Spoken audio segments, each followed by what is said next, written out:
नमस्कार। जूही स्टोरी में आप सभी का स्वागत है। आज हम सुनेंगे मालती जोशी जी की लिखी हुई कहानी बोनस में आशीर्वाद। तो चलिए कहानी को शुरू करती हूँ। बिन्नी की शादी हो रही है। मैंने बुरा सा मुंह बनाकर कहा, कौन बिन्नी? इन्होंने पूछा। बिन्नी को नहीं जानते? कमाल है भाई, ये बिन्नी कोई प्रियंका गांधी या प्रियंका चोपड़ा तो है नहीं कि सारा हिंदुस्तान उसे जानेगा। बिन्नी मतलब माँ की केयर टेकर। ओह अच्छा, वह नाम बिंदिया और बाल विधवा।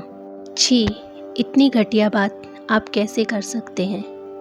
ये अनमोल वचन मेरे नहीं हैं, आपकी प्रिय दीदी रानी के हैं। उस बार जब हम लोग माँ की 75वीं सालगिरह मनाने के लिए इकट्ठा हुए थे, तब मैंने पूछा था कि यह कौन है। तब दीदी ने आँख के अंधे नाम नयन सुख की तर्ज पर यह जवाब दिया था। ये दीदी भी ना कभी कभी गजब करती हैं। खैर, दीदी को छोड़ो और यह बताओ कि तुम क्यों इतनी दुखी हो रही हो? बिन्नी की शादी हो रही है, यह तो खुशी की बात है, पर तुम्हारा सुर ऐसा है मानो बिन्नी को कैंसर हो गया हो। बिन्नी के लिए खुशी की बात होगी, पर जरा माँ के बारे में सोचिए, उन्हें अब कौन देखेगा? भाई साहब तो सारे झंझटों से मुक्त होकर अमेरिका में जाकर बैठ गए हैं। अब तो जो कुछ सोचना है मुझे और दीदी को ही सोचना है। बिन्नी की शादी की बात माँ को पता है? माँ को पता है। अरे वही तो इस नाटक की सूत्रधार है। अपने पैरों पर कुल्हाड़ी मारना इसी को तो कहते हैं। वे ही सूत्रधार है मतलब? अरे उन्होंने ही आगे बढ़कर लड़का ढूंढा है। लड़का क्या, पूरा आदमी है, 2 बच्चों का बाप। बिन्नी की भी उम्र कम तो नहीं होगी, 15 साल से तो यही काम कर रही है। वह 40 की हो चली है। बताइए अब उसकी शादी की क्या ज़रूरत है? पर माँ को जैसे परोपकार का भूत चढ़ा है। कह रही थी कि मेरे बाद इस लड़की का क्या होगा, इसीलिए अपने सामने ही उसे सेटल करके जाना चाहती हूँ। और पता है, शादी का खर्च भी खुद उठा रही हैं। मुझे और दीदी को भी आदेश मिला है कि 5-5 साड़ियाँ और एक सफारी सूट का कपड़ा लेकर आना। बोलो कि छोटी बहन की शादी है, कंजूसी मत करना। वाह, मतलब हमारी साली साहिबा की शादी है, तब तो हमें भी नेक दस्तूर मिलेगा। आपको तो बस हरदम मजाक ही सूझता है। स्थिति की गंभीरता को तो कभी समझते ही नहीं हैं। मैंने मुंह फुलाकर कहा और विषय ही समाप्त कर दिया। बिन्नी की शादी में न जाने का सवाल ही नहीं था। माँ का आदेश था तो उसे मानना ही था। ये ना नुकुर कर रहे थे, पर मैंने किसी तरह इन्हें राजी कर लिया। उस शादी में घर के पुरुषों का होना बहुत ज़रूरी था।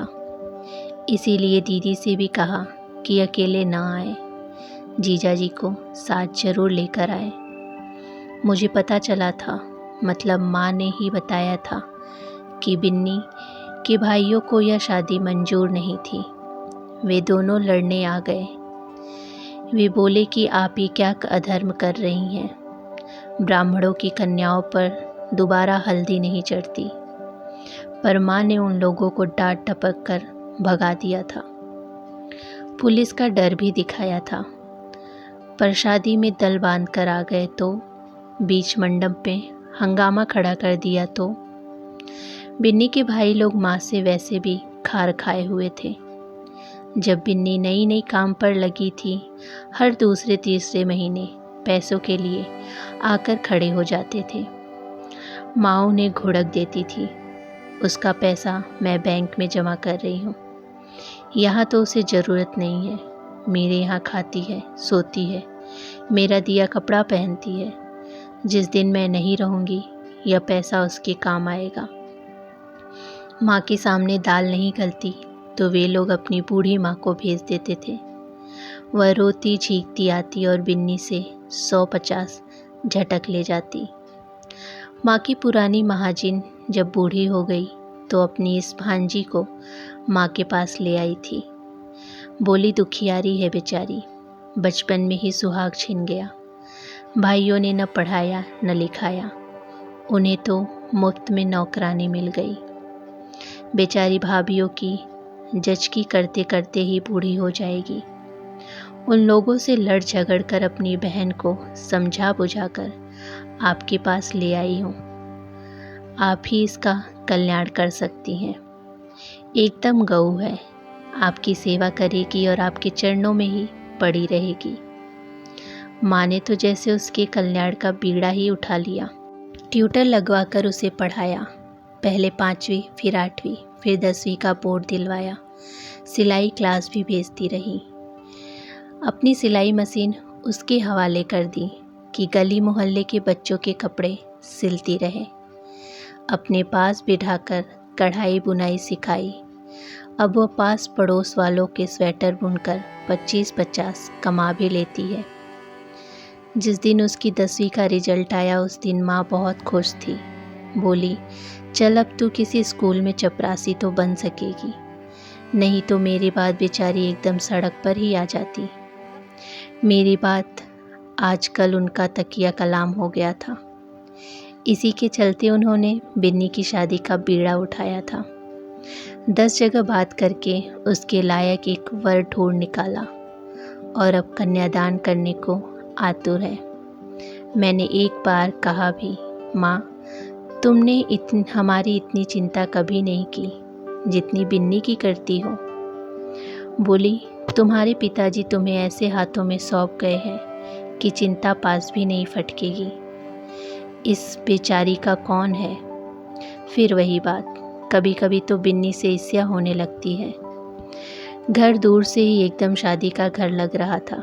रंगीन पताकाएं, फूल मालाएं, बिजली की झालरें तथा आम के पत्तों का बंदरवान।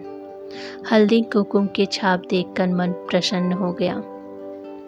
दरवाजे के अंदर पैर रखते ही एक बुजुर्ग महिला सामने आई। नमस्ते दीदी रानी, पाँव लागो। कुंवर जी नमस्ते, मैंने कहा, पर मैंने आपको पहचाना नहीं। मैं ललिती माँ हूँ। ओह माफ़ कीजिएगा, बहुत साल पहले देखा था ना, इसलिए पहचान नहीं पाई।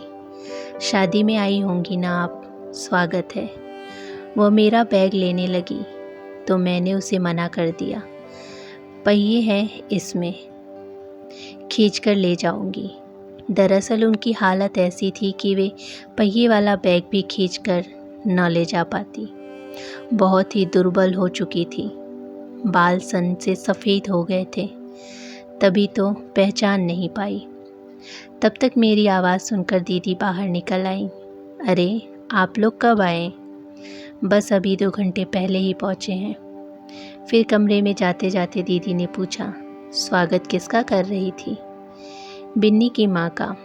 वे होस्ट है पगली, तभी तो तुम्हारे स्वागत के लिए खड़ी थी।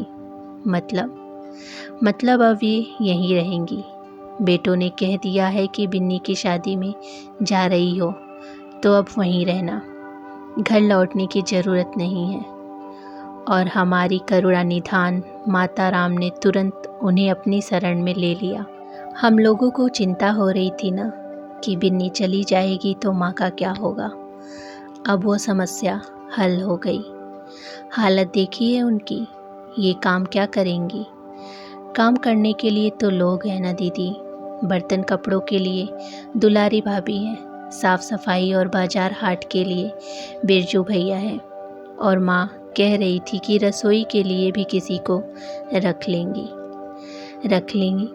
पिछले 8-10 दिनों से बिन्नी को किसी भी काम में हाथ नहीं लगाने दिया है। गेट माँ को सचमुच सलाम करने को जी चाहता है।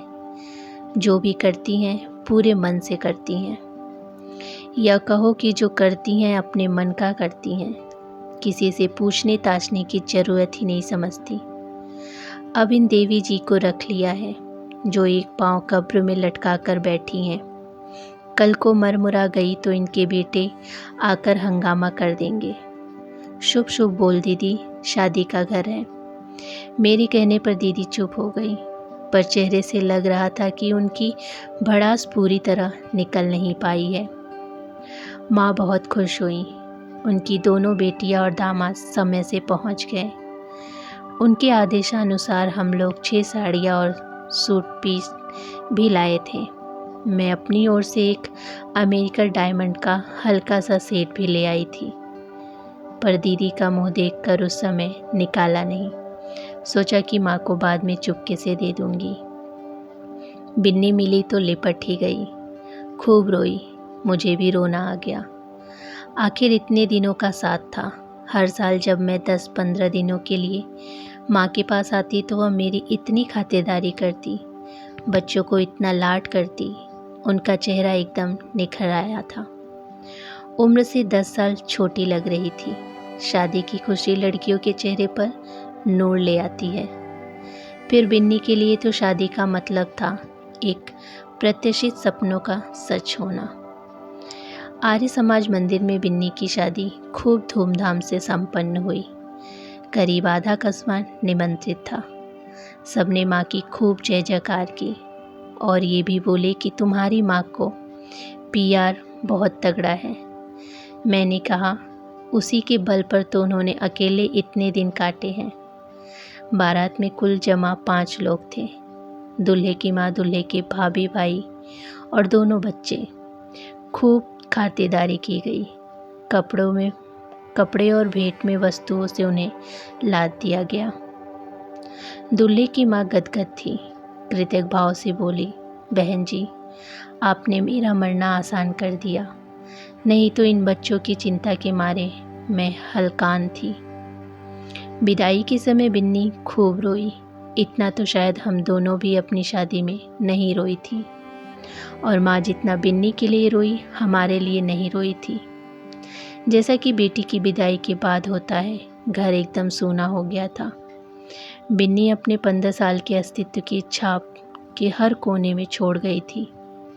मुझे डर लगा कि माँ यह सब कैसे झेल पाएगी।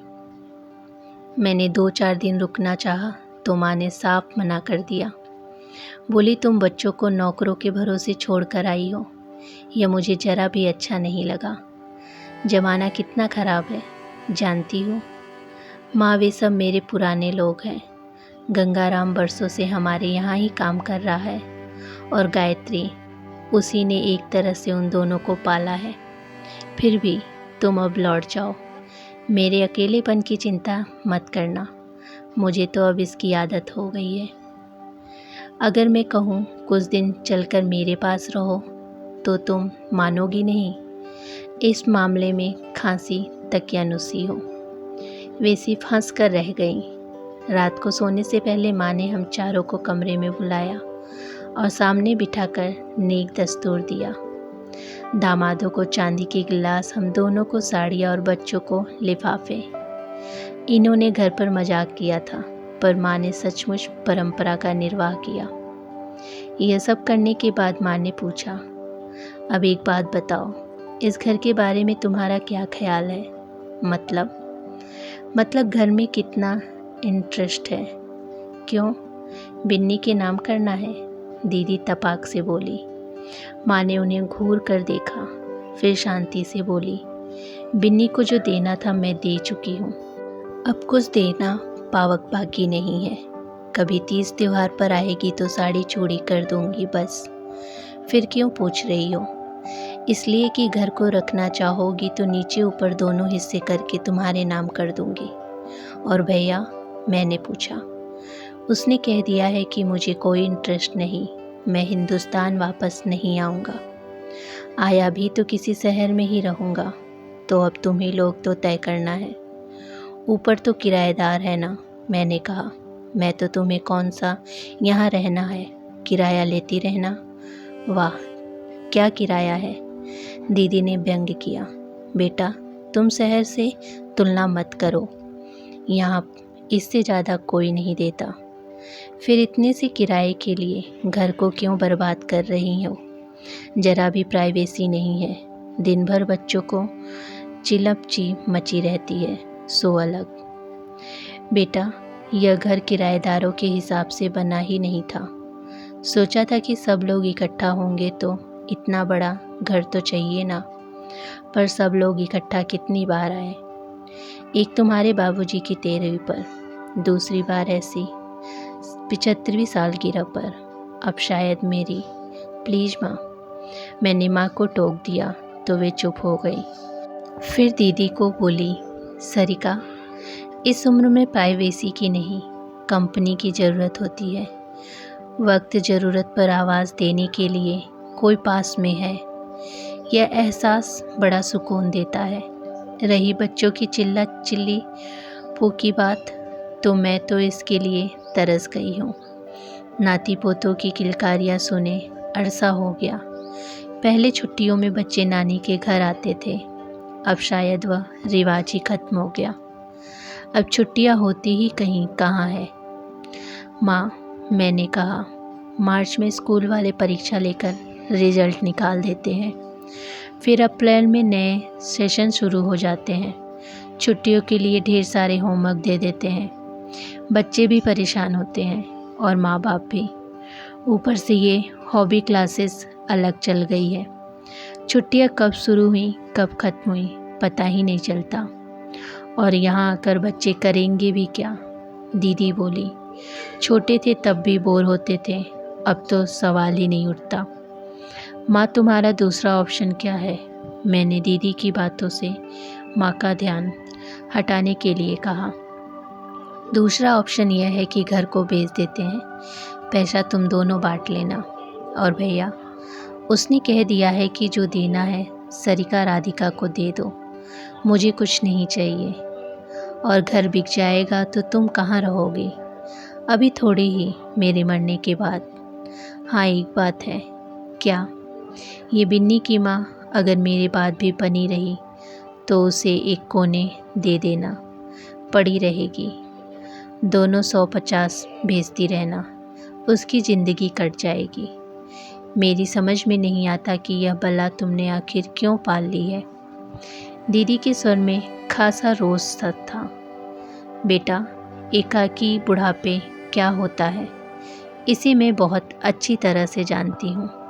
मेरे पास तो फिर भी साधन है, पर जिसे पहनने हुए कपड़ों के साथ घर से निकाल दिया गया हो, उसके बारे में सोचो। सबके बारे में सोचने का ठेका तुम्ही ने ले रखा है। ये पूर्व जन्म के ऋणानुबंध होते हैं बेटा, नहीं तो बिन्नी मेरे पास ही क्यों आती? दुनिया में और भी तो घर थे। खैर, मैं बिन्नी की माँ का भार तुम पर नहीं डालूँगी। ऐसा करो, घर का जो पैसा आएगा उसमें से 5-10 हज़ार बैंक में डाल देना। ऐसी व्यवस्था कर देना कि उसका खर्चा पानी चलते रहे। बाद में वह रकम बिन्नी को दे देना। इतना झंझट करने की क्या ज़रूरत है?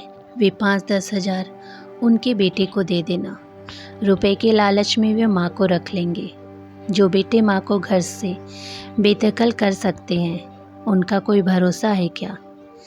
जीजा जी ने इतने देर बाद पहली बार मुंह खोला था। वे लोग पैसे भी हड़प लेंगे और माँ को भी भूखों मार देंगे। वैसे भी वो कौन सी 100 साल जीने वाली हैं। प्लीज़ सरिका, अच्छा हुआ जीजा जी ने ही दीदी को घोड़क दिया। हम लोगों की तो हिम्मत नहीं थी। उसके बाद कमरे में एक असहज चुप्पी सी छा गई। उस सन्नाटे को तोड़ते हुए कुछ देर बाद ये बोले, माँ जी, मैं एक बात कहूँ? बोलो बेटा, इसीलिए तो तुम सबको बुलाया है कि सबकी राय मालूम हो। यह घर बाबूजी ने इतने प्यार से बनाया है, इसे आपका नाम दिया है। कल को यह बिक जाएगा तो आप लोगों की याद के साथ नाम भी खो जाएगा। जब हम ही नहीं रहेंगे बेटा, तो नाम के रहने न रहने से क्या फ़र्क पड़ता है?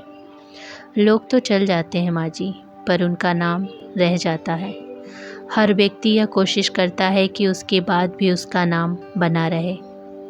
ठीक है, पर इसके लिए क्या करने को कहते हैं? इस घर को बिन्नी की माँ जैसी निराश्रित असहाय वृद्धाओं के लिए आश्रम स्थल बना दिया जाए तो? भाई साहब, आप क्या कहते हैं? इन्होंने जीजा जी से पूछा। आइडिया बहुत अच्छा है, बशर्ते तुम मुझसे कोई डोनेशन न मांगो। हमारे आपके डोनेशन से क्या होगा? इसके लिए तो हमें कोई NGO पकड़ना पड़ेगा। संदीप, क्यों हम बहनों का हक मार रहे हो? हमारी माता से पहले ही बहुत पहुंची हुई है। उस पर तुम नए नए आइडिया परोस रहे हो। दीदी, मैंने सोचा कि यदि यह घर बिक भी गया तो इस छोटे से कस्बे में इसका कितना पैसा मिलेगा। जो मिलेगा उसके भी 2 हिस्से होंगे, 3 कहो। बिन्नी की माँ को भूल गए? फिर तो आपको बहुत हिस्से करने पड़ेंगे। बिरजू भैया के बेटे की इंजीनियरिंग की पढ़ाई इसी घर से हो रही है। दुलारी भाभी की बहुओं को यहीं से सिलाई मशीनें हासिल होती हैं। ऊपर वाली भाभी मोटरश्री माँ जी के भरोसे ही ट्रेनिंग ले रही हैं। तुम तो बड़े खुफिया निकले दामाद जी। माँ हैरान थी। माँ, इतना पुण्य जोड़कर क्या करोगी? यही तो साथ जाएगा बेटा, बाकी सब तो यहीं छूट जाएगा। इसी आध्यात्मिक नोट पर वह महफिल बर्खास्त हो गई। सुबह मैं तैयार हो रही थी तो देखा कि दीदी रानी अभी गाउन में ही घूम रही हैं। आप लोग देर से निकलोगे क्या? मैंने पूछा। नहीं, मैं 2-4 दिन रुकने की सोच रही हूँ। सब लोग एकदम चले जाएंगे तो घर सूना हो जाएगा। मैं भी रुकना चाह रही थी पर माँ ने साफ साफ मना कर दिया। तुम्हारे बच्चे छोटे हैं ना, मेरे साथ ये प्रॉब्लम नहीं है। लौटते मैंने इन्हें रास्ते में बताया। अच्छा है, दीदी 2-4 दिन रुक रही हैं। सब लोग एकदम चले जाते तो घर सूना हो जाता। माँ दुखी हो जाती। तुम्हें क्या लगता है कि आदरणीय दीदी तुम्हारी माँ का अकेलापन बांटने के लिए रुकी हैं? मतलब जल्दी ही पता चल जाएगा। इसका अनुमान एकदम सही था। सप्ताह भर में ही माँ का फ़ोन आ गया। सरिका, मैं बिल बनवा रही हूँ, सोचा मोटा मोटी बातें तुम्हें बता दूँ। तुम्हें मरने की इतनी जल्दी क्या पड़ी है माँ? मैं कोई आज ही मरने वाली नहीं हूँ, पर हर काम समय से हो जाए तो अच्छा है। पता नहीं बाद में हाथ पैर, आँख कान और खासकर दिमाग सलामत रहे कि ना रहे। तो सुनाऊँ? हाँ बोलो। मैंने यह घर तुम्हारे नाम कर दिया, मैं सामान के साथ। दीदी से पूछ लिया? उसी की सहमति से सब तय हुआ है। मेरे पास जो थोड़ा सा कैश है और 4 चीज़ें हैं वो उसे दे रही हूँ। तुम्हें मेरा कोई गहना पसंद हो तो बता दो ताकि अलग रख दूँ। नो चीटिंग मम्मा, मुझे जो दे रही हो वह सिर माथे। अब प्लीज़ बार बार जाने की बात मत करना, दुख होता है। शाम को ये ऑफिस से लौटे तो मैंने कहा, आपने सही अंदाज़ा लगाया था। दीदी रानी बंटवारे का पूरा प्लान बनाकर ही माँ को यहाँ से विदा हुई है। फिर मैंने उन्हें पूरा ब्यौरा सुनाया और कहा, यह घर एक तरह से मेरे नहीं आपके नाम हुआ है। मतलब? आपके उस दिन जो योजना बनाई थी, लगता है माँ को बहुत भाग गई है, इसीलिए तो घर में साजो सामान के सौंप रही हैं।